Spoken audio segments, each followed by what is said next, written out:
On April 14th, the Carnegie Mellon University hosts its 7th annual hackathon in Carnegie Mellon University in Katir's campus, Katir Foundation. 11 teams participate in this competition. This competition is organized by a student club in Carnegie Mellon University in Katir, Carnegie Apps. The Carnegie APP Hackathon is a 24-hour event which students can become a group. They work together to produce one idea about a game, a phone application, or a web application. In the last days, a group of panelists will judge the competitors based on different categories and will give them different prizes according to their performance. So hackathon, like what you see today, is just the weekend that comes a part of the play, but it's a process that goes on for a year. So we build a team together, then we look for the sponsors, and gladly this year's sponsors are Siemens, and they have been very supportive. So as I mentioned, there are a lot of things that go into it. We find the sponsor, and once we have the sponsor, we start marketing the event. So I realized that although this competition is more about coding, but being an organizer or even a participant, once you have the app developed, that you need to present it, and those business skills are some things that they build you up as a presenter. So it's a mixture of both coding skills and your business skills, so you can innovate a new application that serves a purpose, right? So that is where I saw myself as a fit for this event, where I came in as an organizer, and then eventually I leveled up to head of marketing, right? So when people think about hackathon, they just think about coding. So I think I want to clear out this misconception that this is not just a coding event, but rather an all-rounder thing. The hackathon based in CMU is considered to be the first year to welcome high school students to attending such a coding competition amongst the participants.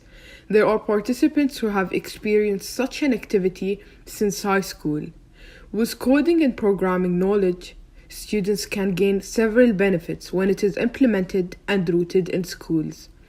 In addition to that, students can get to understand the world around them and can change the way we interact with technologies used daily. Besides gaining programming knowledge, it is considered to be a fun activity, since it requires creativity. As the IT starts to grow massively and begins to be rooted in today's world, coding as part of the STEM education is seen as a necessary skill for everyone to learn.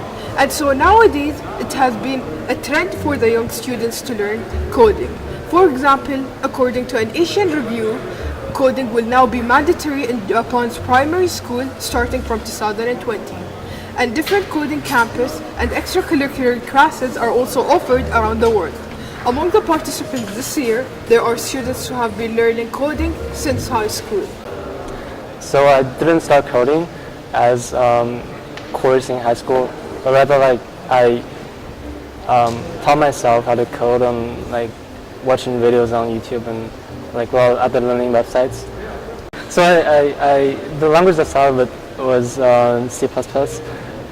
It's a very low-level language, but as I learned it for a year when I was sophomore in high school, completely on my own.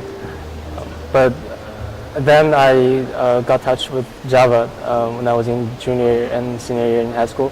That's when I learned systematically in school.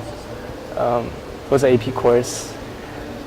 But I already know most of the contents because I sort of learned all the basic concepts with C++. Well, I think partially the reason why I like coding is partially because I already learned it so much that I kind of got good grades in high school coding courses, and sort of went into positive feedback loop where I know more, I get better grades, and I want to learn more. The other reason is that I always like problem solving. Coding is a very tangible sort of problem solving. You can make something out of nowhere. It's just like typing words on the screen. Due to the fact that some students come from different backgrounds in education and skills, They may face some challenges while building a software. However, participating in such competitions helps students to think, innovate, and solve real-life problems. Code powers our digital world. Every website, computer program, smartphone app, calculators, even microwaves relies on a code in order to operate. This makes coders the builders and the architects of our digital age.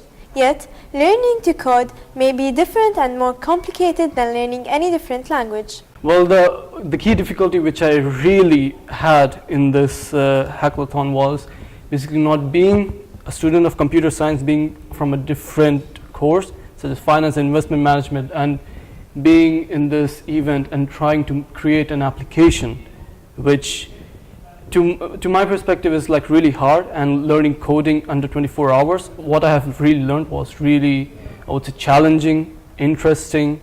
What this app is really about is giving more CPU storage, CPU usage to institutes. So for some institutes for whom supercomputer usage is really expensive, they need this. They really need this. So what we thought was to create a way in which some researching societies or researching institutes could use these CPUs from the phones and help like in bringing more data from outside the place, maybe from New Jersey to, let's say, London. That kind of distance is really big, and you really need to like have a good internet connection, need more data packets and everything. So that's what is our ambition, to create this application. This is Al-Anud Al-Wahabi. الغالية Jia Yishen reporting for the Daily Q.